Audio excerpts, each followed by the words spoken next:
Bismillahirrahmanirrahim. En güzel maqtaş ve en esil mediheler, alemlerinin yaratquchisi ve pervişçisi Allah Teala'ga qasdır. Haq dinni bizlerge yetkizgen suyumlik peygamberimiz Hazreti Muhammed Aleyhisselam'a durud, dua ve salam yollayman. Hürmetlik okurmenlerimiz, növbette huzurunlarga İslam Aqideler namlı kitapның davamını sunamiz. İmanni kuchaytiradigan omillar. Savol. İmanni kuchaytiradigan va uni ziyoda qiladigan omillar qaysilar? Javob. İmanni kuchlantiradigan va uni ziyoda qiladigan omillar tövendikilardan iborat. Birinchi, ilm. Ilm Alloh taoloni tanishning vositasidir. Alloh taoloni tanish e'tiqodni kuchaytiradi. E'tiqodning kuchayishi imonning kuchayishi demakdir. Alloh taolo ilm to'g'riliq mundoq deydi: قل هل يستوي الذين يعلمون والذين لا يعلمون إنما يتذكر أولو الألباب. Yani etkinki biladiganlar bilan bilmaydiganlar barabar bo'lamdi. Faqat sog'lom aql egalarilar ibrat oladi. Ikkinchi, amal. Yaxshi amallar bandining Alloh taolo bilan bo'lgan yaqinligini zich bog'lab turadigan bir cho'ng vosita bo'lib, inson yaxshi amallarni ko'p qilish orqali Allah Teala'ga texmi yaqinlashish fursatiga ega bo'la oladi. Allah Teala'ga yaqinlashish iymonni kamolatga yetkazadi. Uchinchi, tafakkur. Allah Teala'ning koinotdagi go'zal san'atlar ustida tafakkur qilish kishini Allah Teala'ni tanishga olib boradi. Allah Teala'ni tanish iymonni kuchaytiradi. Qur'oni Karimda tafakkur qilishga chaqiradigan oyatlar intayin ko'p.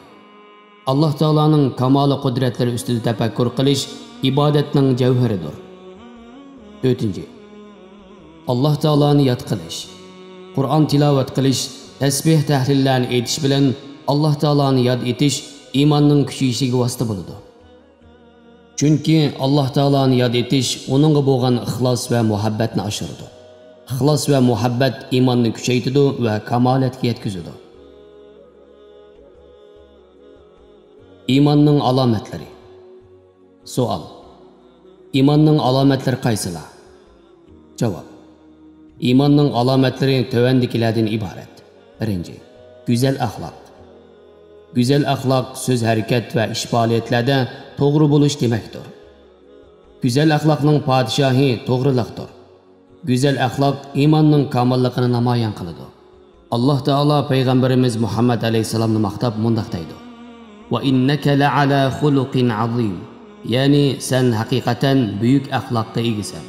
Peygamber Aleyhisselam mundaq deydi: İmanı en kamil mümin, en ahlaklı kişidir.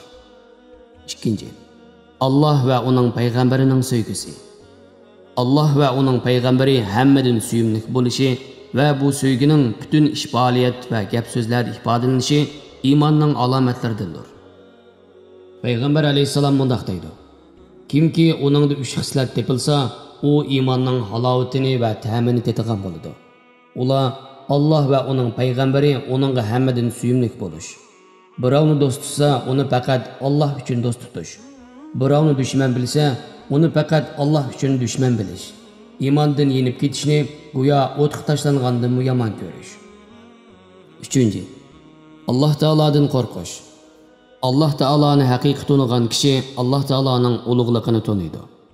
Allah'ның hayvetidan ayminidi ve o'zining Allah Teala'nı layıqıda qadirleyemmegenlikini itiraf kılıdı. Mana bu imanның alametlerindendir. Allah Teala mundaq deydi: "İnnemâ yakhşallâhe min ibâdihil ulema." Yani Allah'ның bendeleri içinde Allah'tan fakat alimlarni qo'rqadi. Allah Teala'dan qo'rqish imanның kamilligidan derak beradi. Allah Teala'dan qo'rqish Allah Teala'ga osiylik qilib, uning g'azabiga uchrab qolishdan hazar qilish deganlikdir. Dördüncü, yaxshi amallar. Ruhlarni poklaydigan, hayotni gullantiradigan yaxshi amallar imonning alomatlaridandir. Shuning uchun Qur'oni Karimda iymon hamisha yaxshi amallar bilan birlikda keltirilgan. Chunki iymon agar yaxshi amallardan ayrilib qoladigan bo'lsa, u na mevasidan, na soyasidan foydalangani bo'lmaydigan foydasiz daraxtga o'xshab qoladi. Iymonsiz qilingan amal ibodatlarmi riyo va nifoqdir. Alloh taolo mundaq deydi: الذين آمنوا ولم يلبسوا إيمانهم بظلم أولئك لهم الأمن وهم مهتدون. ya'ni qo'rqmaslik va xotirjamlik iymon etib, iymonga haqsizlikni, ya'ni shirkni aralashtirmagan odamlarga xosdir. Ana shular to'g'ri yo'lni topganlardir. İmanның inson hayotidagi ta'sirotlari. Savol: İmanның inson hayotiga ko'rsatadigan ta'sirotlari nima? Javob: İmanның inson hayotiga beradigan ta'sirotlari intayin ko'p. Biz tövende faqat bir qanchisini bayon qilamiz. 1. Hidoyat. İman kishini to'g'ri yo'lga boshlash orqali uni ikki olamning saodatlariga erishtiradi. Chunki to'g'ri yo'lga hidoyat tepish iymon va yaxshi amallarning natijasi. Shuningdek, oxiratda jannatni qozonishmi hidoyatning natijasidir. Alloh taolo mundaq deydi: "Innallazina amanu va amilus solihati yahdihim robbuhum biimanihim. Tajri min tahtihimul anharu fi jannatin na'im." Ya'ni iymon etib yaxshi amallarni qilganlarni ularning iymoni sababidan Rabbi ostidan o'stanlar eqib turadigan nozu ne'matlik jannatlarga yetaklaydi. 2. Shijoat.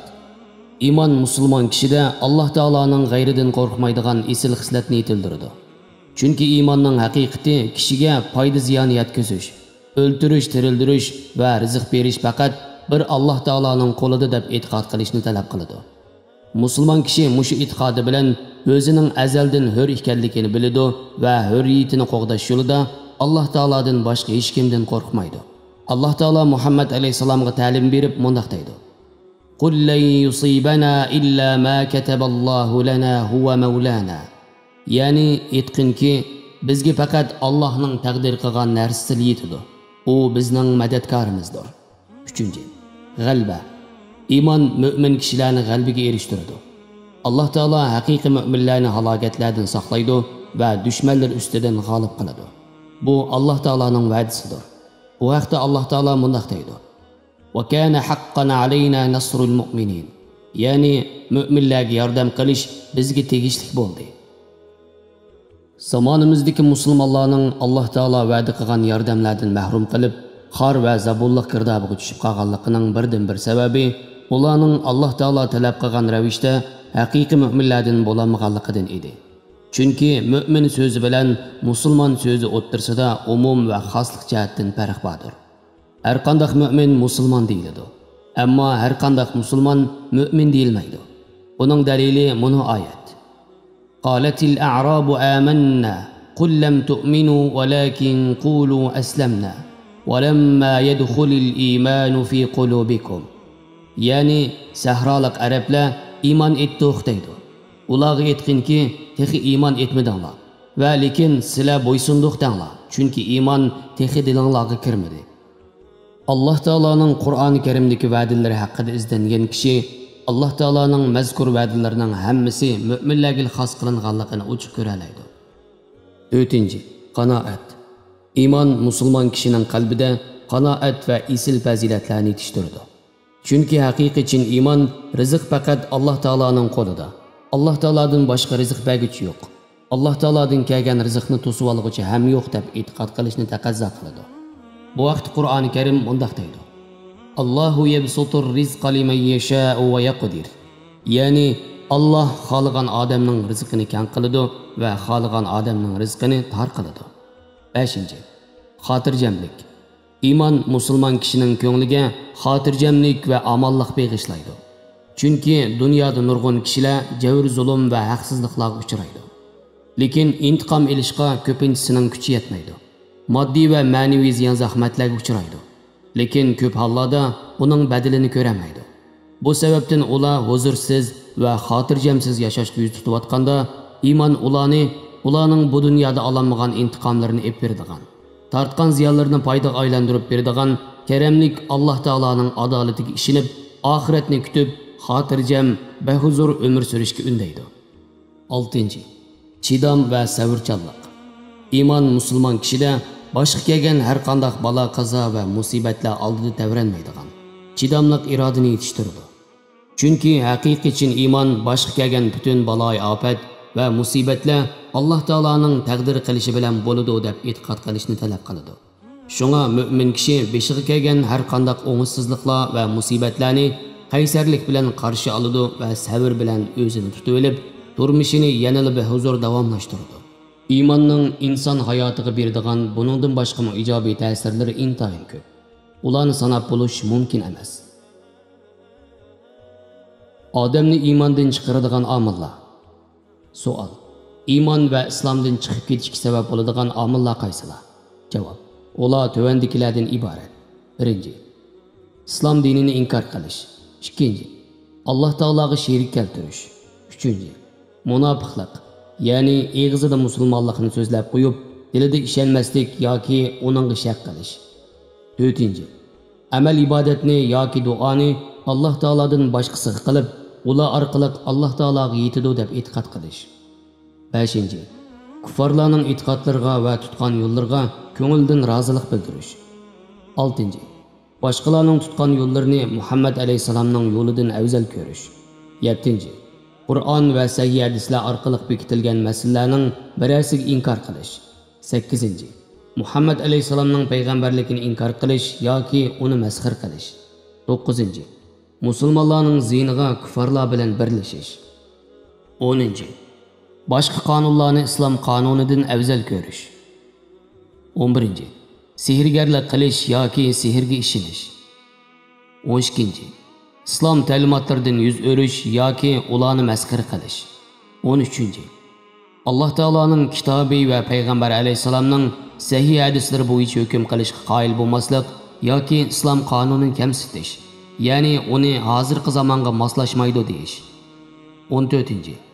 Daxan, palchi va ramchilarning g'aybdan so'zlagan so'zlarga ishonish. Payg'ambar alayhisalom kimki daxan, kahillarning so'zlariga ishonadigan, u Muhammadga, ya'ni menga kelgan dinga kofir bo'lgan bo'ladi deb ko'rsatgan. 15.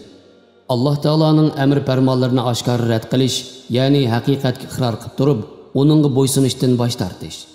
Shaytonlarning otasi iblismo haqiqatni biladi va Alloh taoloni e'tirof qiladi.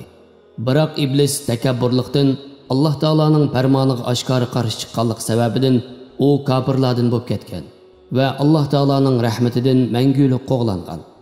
Alloh taolo bu vaqtda mundaq deydi: "Wa iz qulna lil malaikati isjudu li adama fasajadu illa iblisa aba wastakbara wa kana minal kafirin." Ya'ni o'z vaqtida farishtalarga odamga sajda qilinglar dedik. Iblisdan boshqa hammasi sajda qildi. Iblis sajda qilishdan bosh tortdi, takabburlik qildi. Shuning bilan kofirlardan bo'lib ketdi. Yuqorida bayon qilingan kufrining turlaridan qaysi birini sodir qilgan kishi islom va iymondan chiqqan bo'ladi. Alloh taolo hammamizni iymonimizda mustahkam qilsin. Allohumma sabbit qulubana ala dinik.